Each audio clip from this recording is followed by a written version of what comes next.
confidence. And it isn't because I discovered my long-lost love for stand-up over the last month, nor should I actually continue doing it, as my wife knows very well, because she simply said, "But you're not funny, Sam." when I told her that I was doing this. And that hurt, okay, but, no, it did, the conversation over the dinner table. But the thing is I actually know I'm funny, because I've got 4 kids, and they laugh at me all the time. Now, the reason for that is a propensity for fart jokes. Just say farts at a dinner table with 4 children, and they will shit themselves laughing. But that's not the reason that I had a crisis of confidence. The reason I had a crisis of confidence is I work in nuclear fusion. Yeah, okay. It's getting better, that. But I thought fusion was a pretty good gig, all right? The work's really interesting. Fusion's always 20 years away. I've got a career for life. It's funny, I'm actually approaching my 20th year in it. But yeah, the reason that we've persisted with nuclear fusion is that you can get a really large amount of energy for not much fuel. Okay, so say for example we take a kilogram of the deuterium-tritium mix that we fuse together. That gives you, and I'm going to check to make sure this is accurate, 367 terajoules of energy. Yeah, now that's a lot. For context, burning 1 kilogram of methane gives you, check again, 56 megajoules. So if we assume that one average person produces 1 litre of methane per day, and some people very, very much more than that. My dad, pretty much awful. But that means that we are producing 33,000 joules of energy per person per day. And there are 8 billion of us. So that's a lot of energy. And I haven't even started talking about cows yet. But this is where I had a worrying thought.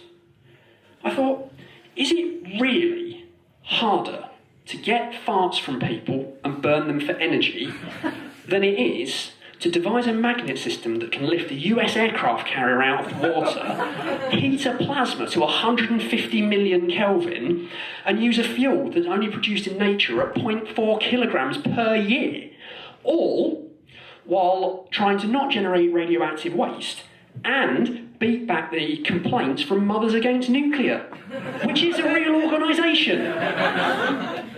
So at this point I thought, well, maybe I should give up on fusion and set myself up as some kind of fart-based tech company. So, I didn't want to get ahead of myself, so I thought, okay, I need to think about this, think it through, and start think about some of the other aspects, not just the availability of energy. So I thought about the environment. Now, fusion is famous for not producing any carbon dioxide. But if I'm burning farts, I will definitely be producing a lot of carbon dioxide. But methane is 25 times more effective as a greenhouse gas than carbon dioxide. So if I'm burning stuff coming out of people's bombs, I'm actually doing the environment a favour.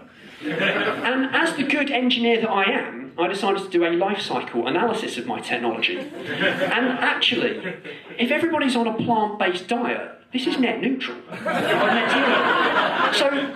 So at this stage, I started getting delusions of grandeur. Like, seriously. Serious delusions of grandeur. I thought, I've got this energy technology, there's quite a lot of it around, it seems to be good for the environment, it could be me at COP next year. presenting about how I'm going to save humanity by burning fart gas. But the thing is, right, is I needed to come up with a practical way of actually using people's farts, okay, obviously. And then I remembered that there's a story about a young woman in the US from Connecticut called Stephanie Motto, and she's been selling her farts in jars at a cost of $200 per jar on eBay. Now, I don't know what her markup is, but pricing that aggressive is never going to allow me to compete with fusion.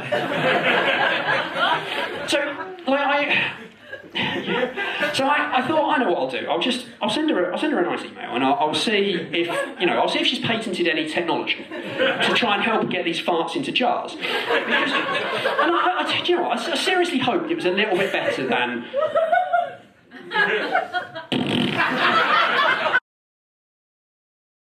Helps you set up your own business, develop IP, patent your technology, all of those types of things. So I turned up to my meeting with my business manager, Kevin. Now I wore a suit. Obviously, I wanted to make a good impression. So look, when you're turning up to a business manager meeting like that, and you say, I want to start a business involving farts, you kind of expect a little bit of a snigger on the other side of the table. You would, that's what I expect. Kevin, completely stone-faced, looked at me and he said, "Sam, your farts don't stack up." And I was like, what do you mean? So it turns out that Kevin was a postdoc in the Lancaster Environment Centre, and he had some experience working with compostable toilets in Africa. And he turned around to me and he said, "You do know that farts are only 7% methane, don't you?"